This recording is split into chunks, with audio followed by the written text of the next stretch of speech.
Alcohol phenol chapter, সেখানে আমরা reactions of alcohol ফেনলটা start করেছিলাম। সিনথেসিস আমাদের হয়ে গেছে আগে। তাহলে 6 নম্বর বিক্রিয়াটা হচ্ছে যে রিয়াকশন উইথ হ্যালো অ্যাসিডস।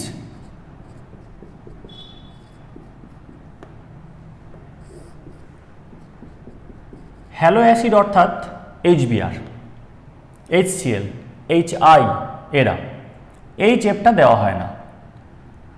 তাহলে HBr এর সঙ্গে এর বিক্রিয়ায় কী হবে? তৈরি হবে CH3 CH2 Br plus H2O। এই H প্লাস আর এই OH জল হবে, আর এই Br CH3 CH2 Br হবে। ঠিক আছে, এবার এখানে কনসেন্ট্রেটেড H2SO4 দিয়ে রিফ্লাক্স করলে ইল্ড আরও বাড়ে। কনসেন্ট্রেটেড H2SO4টা পরিমাণে কম নিতে হবে, দিয়ে রিফ্লাক্স করতে হবে, বাকি জিনিসগুলো যেমন আছে থাকবে।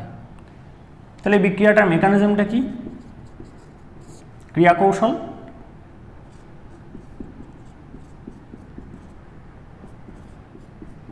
দুটোই স্ট্রং অ্যাসিড, এটা স্ট্রং অ্যাসিড, এটা আরও স্ট্রং।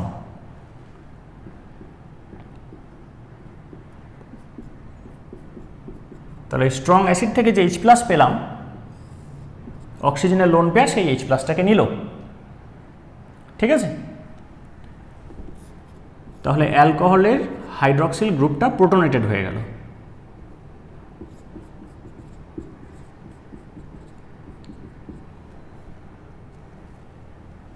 ঠিক আছে, এইবার কি হবে? স্টেপ 2-তে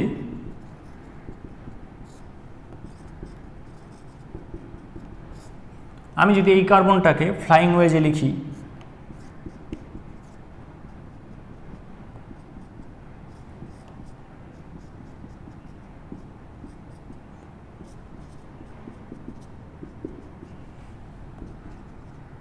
তাহলে এটা বন্ডিং, তার ব্যাক সাইডে আছে অ্যান্টি বন্ডিং, Br মাইনাস এখানে অ্যাটাক করলো, এ বেরিয়ে গেল।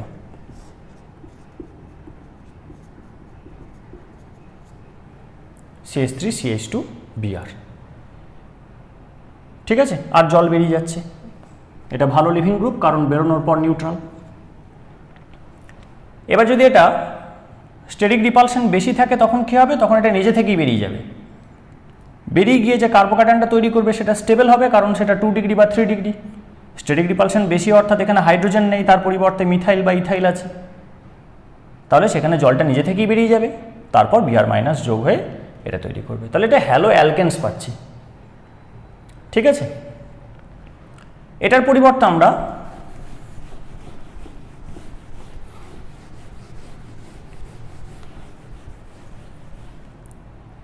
যদি HI দিয়ে রিফ্লাক্স করি, তাতেও কিন্তু আমরা হ্যালো অ্যালকেন পাবো। এবার এখানে কেউ কেউ কী করে, এখানে HBr কনসেন্ট্রেটেড H2SO4 দেওয়া আছে, তাহলে এখানেও দিয়ে দেয়। একদম দিবি না, এখানে H2SO4 দিলে কি বিপদ হবে দেখ।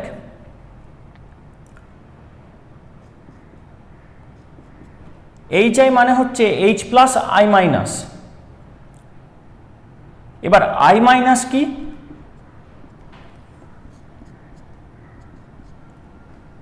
I মাইনাসের কনফিগারেশন হচ্ছে 5s2 5p6, force of attraction সেটা হচ্ছে Zd²/r²। Zdটা হচ্ছে চার্জ অফ দ্য নিউক্লিয়াস, আর ইটা হচ্ছে চার্জ অফ দ্যাট ইলেকট্রন, আর এটা হচ্ছে ডিস্টেন্স। ডিস্টেন্সটা এত বেশি এবং সেটা স্কোয়ারের টার্মসে ভ্যারি করছে যে ফোর্সটা ফল করে যাচ্ছে। তাই এই ইলেকট্রনটাকে, এক্সট্রা ইলেকট্রনকে ধরে রাখার ক্ষমতা আয়োডিনের নেই, আয়োডাইডের নেই। তাহলে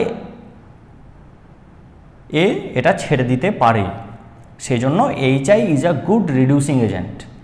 যেহেতু ইলেকট্রনটা ছেড়ে দেয়, নিজে অক্সিডাইজড হয়, অন্যকে রিডিউস করে, so HI is a good reducing agent. ঠিক আছে, এইবার যদি তুই এখানে কনসেন্ট্রেটেড H2SO4 দিয়ে দিস, তাহলে কি হবে?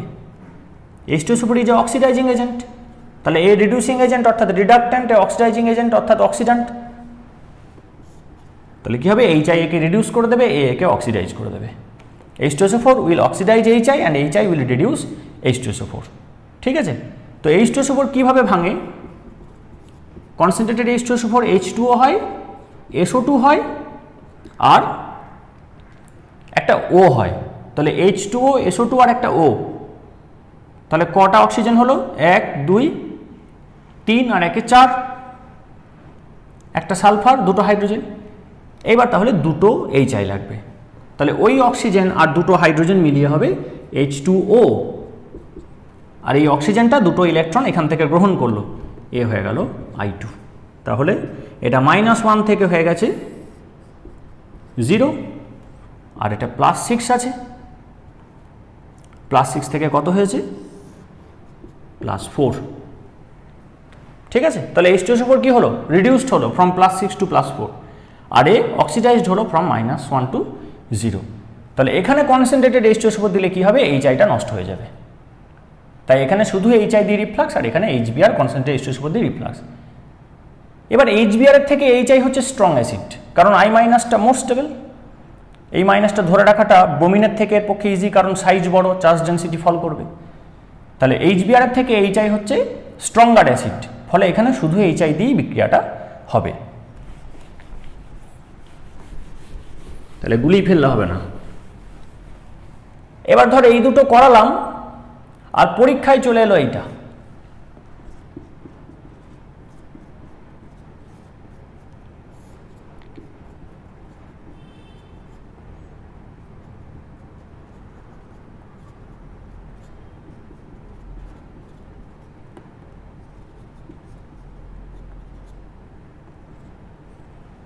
তখন কি হবে? তুই জেনে গেলি যে HBr কনসেন্ট্রেটেড H2SO4 দিয়ে রিফ্লাক্স করলে হ্যালো অ্যালকেন হয়, বা HI দিয়ে রিফ্লাক্স করলে হ্যালো অ্যালকেন হয়, অর্থাৎ এখানে আয়োডো ইথেন, ওখানে ব্রোমো ইথেন। কিন্তু পরীক্ষায় এই দুটো রিয়েজেন্ট না দিয়ে এই রিয়েজেন্টটা দিয়ে দিল, অর্থাৎ NaBr দিয়েছে আর কনসেন্ট্রেটেড H2SO4 দিয়েছে, এক্সেস নিয়ে রিফ্লাক্স করছে। তাহলে ছেড়ে দিয়ে এলে হবে না, ফান্ডামেন্টাল কনসেপ্ট কাজে লাগাতে হবে। কীরকম না, আমরা জানি যে H2SO4 is a stronger acid than HBr, তাহলে এটা HBr এর salt, NaBr is the salt of HBr, so H2SO4 which is stronger than HBr will replace HBr from its salt। তাহলে এই বিক্রিয়াটা হবে NaBr plus H2SO4 arrow NaHSO4 plus HBr, NaBr plus H2SO4, HBr কে এখান থেকে replace করলো, তাহলে এটা তৈরি হলো। তাহলে এখন আমি এক্সেস কনসেন্ট্রেটেড H2SO4 পেয়েছি, তাহলে এই HBr তো এখানে তৈরি হয়ে গেল, তাহলে ইন সিটু HBr পেয়ে গেলাম। So HBr is generated in situ in this reaction। ঠিক আছে, তারপর তো কনস্ট্যান্ট H2SO4 রয়েছে রিফ্লাক্স, তাহলে আসলে এই বিক্রিয়াটাই ঘুরিয়ে দিয়েছে। So what will be the product? Product will be CH3CH2Br and H2O।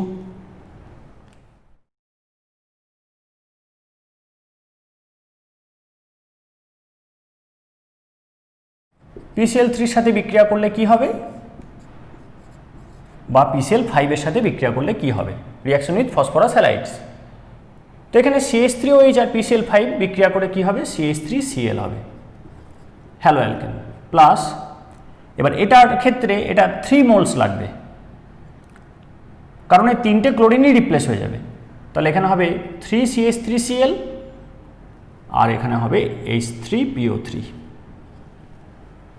তাহলে এখানে রিঅ্যাকশনটা হবে 3:1, অর্থাৎ 3CH3OH plus PCl3 arrow 3CH3Cl plus H3PO3। তাহলে 3টে OH ফসফরাস পেয়ে যাবে আর 3টে ক্লোরিন CH3 পেয়ে যাবে।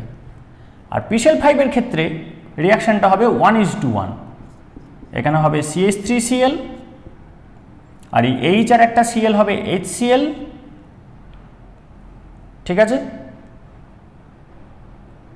তাহলে একটা ক্লোরিন এখানে এলো, একটা ক্লোরিন এইচ নিল, ফসফরাসের অক্সিজেনের প্রতি অ্যাফিনিটি আছে, ও অক্সিজেনটা নিয়ে নেবে, আর 3টে সিএল ওর কাছেই আছে। তাহলে অক্সিজেনের ভ্যালেন্সি 2, ক্লোরিনের ভ্যালেন্সি এক একটার 1, তাহলে 2 আর 3 5, ফসফরাসের ভ্যালেন্সি 5ই থাকলো। তাহলে এই দুটো রিয়েজেন্ট দিয়ে আমি কি বানাতে পারবো? আমি হ্যালো অ্যালকেনস বানাতে পারবো। ঠিক আছে। 8 নম্বর,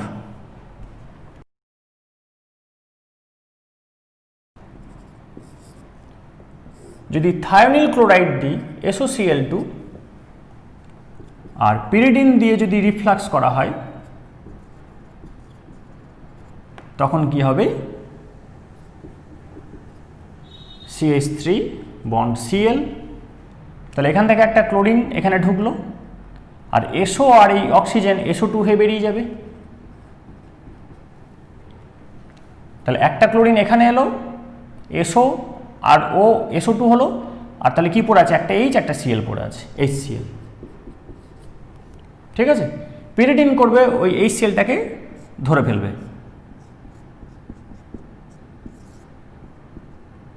ও মেকানিজমটাকে হেল্প করবে HClটাকে ধরে নিয়ে। এখানে নাইট্রোজেনের যে লোন পেয়ারটা আছে বাইরের দিকে, ও H+ কে ধরে হবে পিরিডিনিয়াম।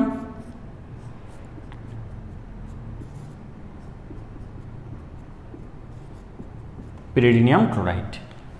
ঠিক আছে। আর এখানে SO2 গ্যাস উৎপন্ন হচ্ছে, তাহলে এটা এন্ট্রপিক্যালি ফেভার্ড, এই বিক্রিয়ার এন্ট্রপি পরিবর্তনটা হচ্ছে পজিটিভ। ঠিক আছে। আমরা যদি CH3CH2OH নিই একই রকম হবে, কি পাবো? SOCl2 পিরিডিন রিফ্লাক্স, আমরা পাবো CH3 CH2Cl plus SO2 plus HCl। এই HClটাকে পিরিডিন ট্র্যাপ করে নেবে। তাহলে এটা হচ্ছে হ্যালো অ্যালকেন তৈরির প্রসেস। তাহলে হ্যালো অ্যালকেন চ্যাপ্টারের এটা হবে প্রিপারেশন, সিনথেসিস, আর অ্যালকোহল চ্যাপ্টারে এটা হলো রিঅ্যাকশন। ঠিক আছে। বেশ, নেক্সট 9 নাম্বার,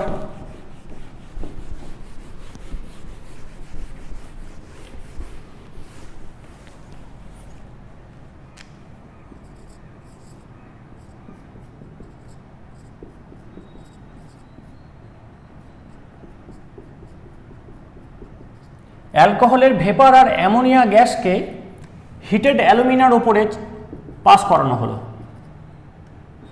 চালনা করা হলো। So mixture of alcohol vapour and ammonia gas is passed over heated alumina. তাতে কি হবে? এটা ডিহাইড্রেটিং এজেন্ট, ও এখান থেকে OH আর এখান থেকে H বের করবে। তাহলে এখান থেকে OH আর এখান থেকে H বেরোলে কি পড়ে থাকবে? CH3CH2, জল বেরিয়ে গেছে, ডিহাইড্রেশন হয়ে গেছে। তাহলে এই OH আর এই H, জল বেরিয়েছে, তাহলে NH2 পড়ে আছে, সেটা এখানে কানেক্ট হয়ে যাবে। তাহলে আমরা কি পেলাম? 1 ডিগ্রি অ্যামিন পেলাম। তাহলে খুব সহজে 1 ডিগ্রি অ্যামিন হয়ে যাচ্ছে। কিন্তু এই বিক্রিয়ার একটা দারুণ ড্রব্যাক আছে। ড্রব্যাকটা কি? বিক্রিয়াটা এখানে থামবে না।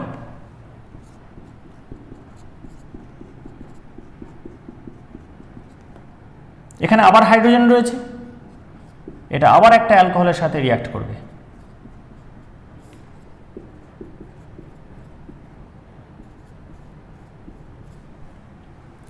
এর একটা H, এর একটা OH বেরিয়ে যাবে আবার।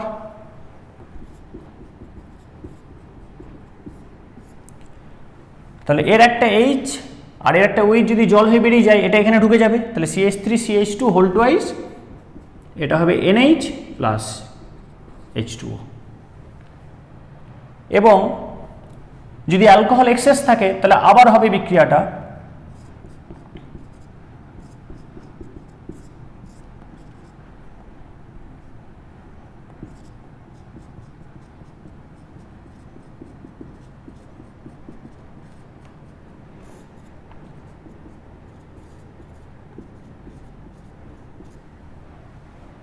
এখানে আবার আরেকটা H আছে, এই OH জল বেরোবে, দিয়ে এটা 3 ডিগ্রি অ্যামিন তৈরি হবে। আর হবে না, কারণ আর কোনো এইচ নেই। তাহলে আমি এখানে mixture of 1 degree 2 degree and 3 degree amines পেয়ে যাব। তাই এটা খুব ভালো বিক্রিয়া নয়, এটাকে আমি কনভার্সনে কাজে লাগাতে পারবো না বা কোনো টোটাল সিনথেসিসে কাজে লাগাতে পারবো না। এবার এটা এই 2 ডিগ্রি আর 3 ডিগ্রি অ্যামিনকে হওয়া থেকে কিভাবে আটকানো যায়? যদি এটা কম রাখা যায়, এটা বেশি রাখা যায়, তাহলে এই ফার্দার সাবস্টিটিউশন অর্থাৎ 2 ডিগ্রি এবং 3 ডিগ্রি অ্যামিনটাকে আটকানো যাবে। বিক্রিয়া দেখে বোঝা যাচ্ছে যে 1:1 দিলেই হবে এটা, কিন্তু সেক্ষেত্রে হয়তো কিছু অ্যামোনিয়া বিক্রিয়াই করলো না আর কিছু 2 ডিগ্রি 3 ডিগ্রি অ্যামিন হয়ে গেল। তাই আমাকে কি করতে হবে, যাতে অ্যালকোহলের সংখ্যা কম থাকে সেটা চেষ্টা করতে হবে। কেননা অ্যালকোহলের সংখ্যা বেশি থাকলেই কি হচ্ছে, ফার্দার রিয়াকশন হচ্ছে। তাহলে একটা অ্যালকোহলকে যেন অ্যামোনিয়া ঘিরে রাখে, তাহলে ফার্দার এই জিনিসটা আর অ্যালকোহলের সঙ্গে দেখা হবে না। তাহলে একে যদি অ্যামোনিয়া ঘিরে রাখতে পারে তাহলে এইটাতে ফোকাসড হবে প্রোডাক্টটা, ওটাই মেজর প্রোডাক্ট পাবো, এইগুলো পাবো না। তাহলে এখানে দেখতে 1:1 হলেও আমরা কি করব, এটাকে কম নেব, এটাকে বেশি নেব, যদি আমরা এটার কনসেন্ট্রেশনটা বেশি চাই। ঠিক আছে, next.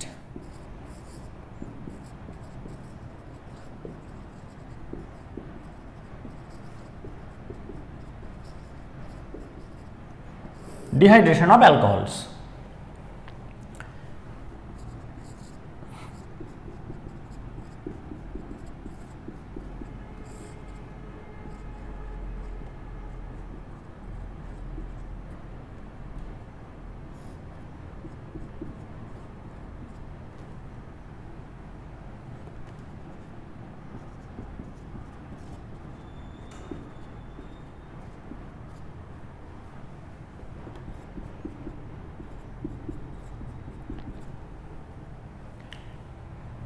So when ethanol is treated with concentrated H2SO4 at 170 degree centigrade or alcohol vapors is passed over heated alumina at 350 degree centigrade, then dehydration results and we have ethene.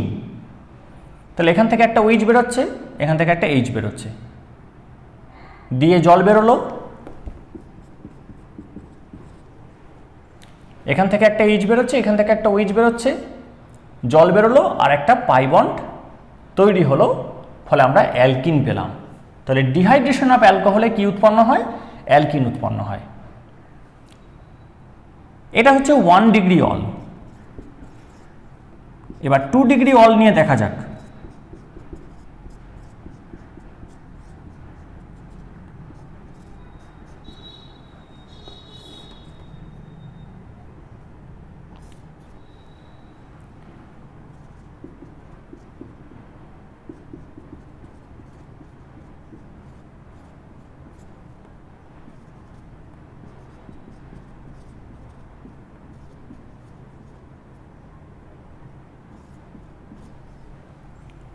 যখন 2 ডিগ্রি অল নিচ্ছি তখন দেখা যাচ্ছে যে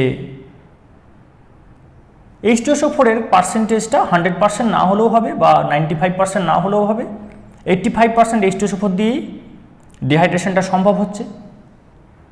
টেম্পারেচারটা 170 degree centigrade লাগছে না, তার থেকে কম টেম্পারেচারই হয়ে যাচ্ছে। আর যদি এর ভেপারকে অর্থাৎ প্রোপান 2 অল, এটা একটা 2 ডিগ্রি অল, এর ভেপারকে যদি অ্যালুমিনার ওপর দিয়ে পাস করাই, হিটেড অ্যালুমিনার ওপর দিয়ে, তখন আর 350 ডিগ্রি সেন্টিগ্রেড লাগছে না, 250 হয়ে যাচ্ছে।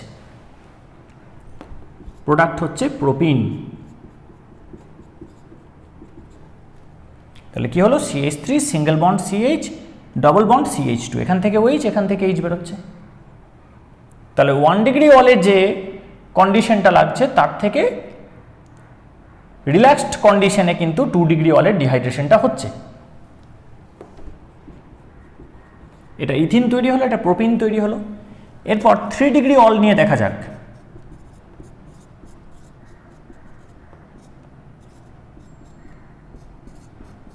এটা একটা 3 ডিগ্রি অল। এখানে দেখা যাচ্ছে ডাইলিউট H2SO4 এই কাজ চলছে এবং টেম্পারেচার 100 ডিগ্রি সেন্টিগ্রেডও প্রয়োজন হচ্ছে না। আর যদি অ্যালুমিনার ওপর দিয়ে পাঠাই এর ভেপার, তখন 150 ডিগ্রি সেন্টিগ্রেডেই ডিহাইড্রেশনটা হয়ে যাচ্ছে। এবার এই OH আর এই H বেরোবে, তাহলে এটা হবে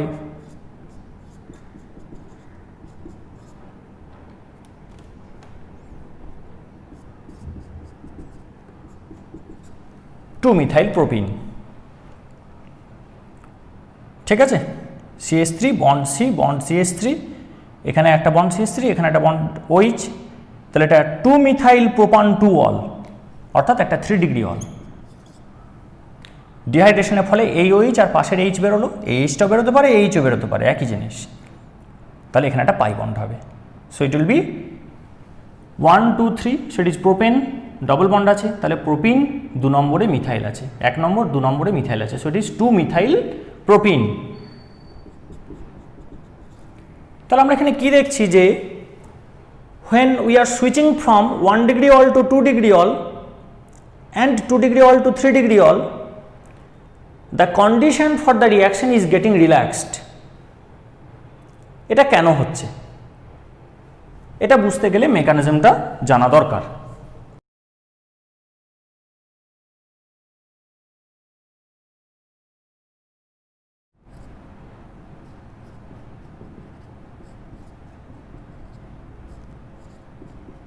আমি অ্যাসিডের মেকানিজমটা দেখাই। তাহলে H2SO4 আছে, অর্থাৎ H+ পাবো, অক্সিজেনের লোন পেয়ার আছে, H+ কে ধরলো।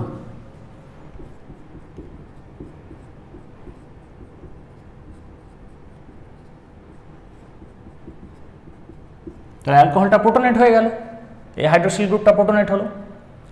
এইবার এটা নিজে থেকে বেরিয়ে আসবে, দিয়ে কি হবে?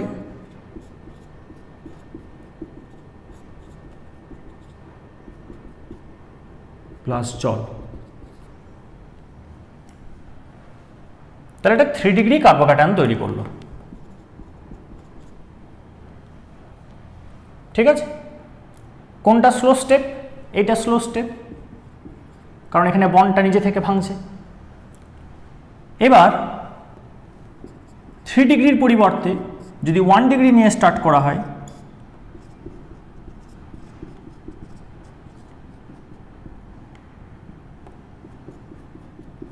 এটাও প্রোটোনেট হবে।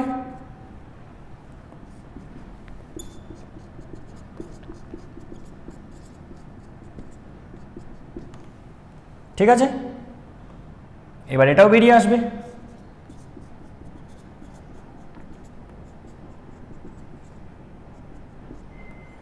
এটা 1 ডিগ্রি কার্বোক্যাটায়ন তৈরি হলো। এবার যদি 2 ডিগ্রি নিই, তাহলে 2 ডিগ্রি কার্বোক্যাটায়ন হবে, সেটা আর করছি না। কোনটা slow step? This is the slow step. ঠিক আছে, এরপরে কি হবে?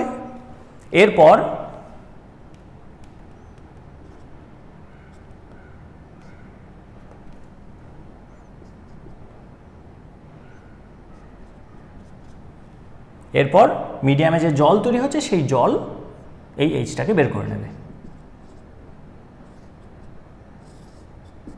So we will have, this will be first CH2 double bond CH2, তাহলে আমরা H3O+ পেয়ে গেলাম। ঠিক আছে, এই জলটাই এখানে লিখেছি, তাহলে এখানে আর লিখছি না। তাহলে এইভাবে অ্যালকিনটা তৈরি হয়। এখানে কি হবে? তাহলে এই যে জলটা তৈরি হলো, সেই Hটাকে বের করে নিল, সিগমা বন্ডটা এখানে পাই বন্ড হয়ে গেল, তাহলে আমরা H3O+টা আবার ফেরত পেয়ে গেলাম, আর এটা হয়ে গেল CH2 double bond C bond CH3 bond CH3, অর্থাৎ অ্যালকিন তৈরি হলো। এটা হচ্ছে যে 2 methyl propene, CH3 bond C bond CH3 double bond CH2।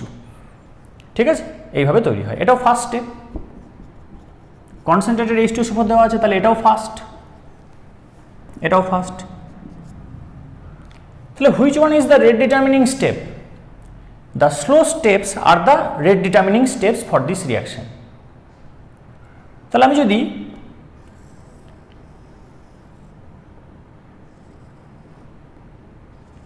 অ্যালকোহলগুলো different, তাই ইনিশিয়াল পজিশনগুলো ম্যাচ করবে না, ডিফারেন্ট হবে। কোনটা অ্যাক্টিভেশন এনার্জি তৈরি করবে? This slow step is the rate determining step RDS, so it will establish the activation energy required for the reaction. এবার 1 ডিগ্রির ক্ষেত্রে 1 ডিগ্রি কার্বোক্যাটায়ন হচ্ছে আনস্টেবল, যে কোনো কার্বোক্যাটায়নই আনস্টেবল, তার মধ্যে 1 ডিগ্রি কার্বোক্যাটায়ন বেশি আনস্টেবল। আর এটাই হচ্ছে ইন্টারমিডিয়েট। ইন্টারমিডিয়েটের ছবিটা যদিও এরকম নয়, হলো ট্রানজিশন স্টেটের ছবি হয়ে যাচ্ছে।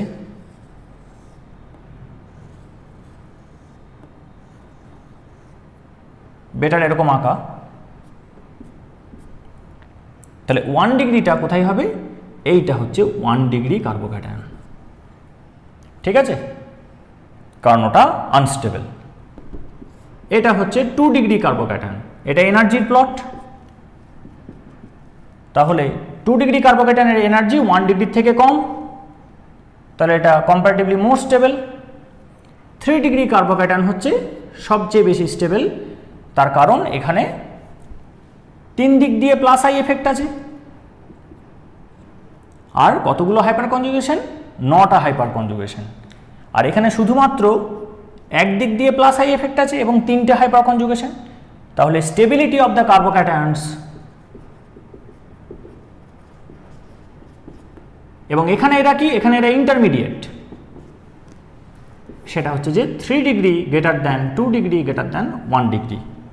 তাহলে 3 ডিগ্রিটা বেশি স্টেবল অর্থাৎ কম এনার্জি, 2 ডিগ্রিটা তার থেকে এনার্জি বেশি, 1 ডিগ্রিটা তার থেকে এনার্জি বেশি।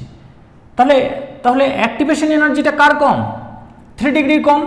এর অ্যাক্টিভেশন এনার্জি হচ্ছে এইটা, সেখানে 2 ডিগ্রির হচ্ছে এইটা, সেখানে 1 ডিগ্রির হচ্ছে এইটা। তাহলে অ্যাক্টিভেশন এনার্জি যার বেশি তার রেট কি হবে? স্লো হবে। So reactivity for this dehydration is reactivity order for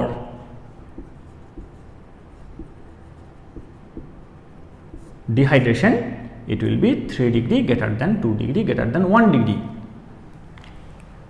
কোন ডিহাইড্রেশনটা উইথ ইজ হবে? যেটার বেরিয়ারটা কম সেটা উইথ ইজ হবে, এটা বেশি স্টেবল, এটা ইন্টারমিডিয়েট অর্থাৎ এটাই পাহাড়টা।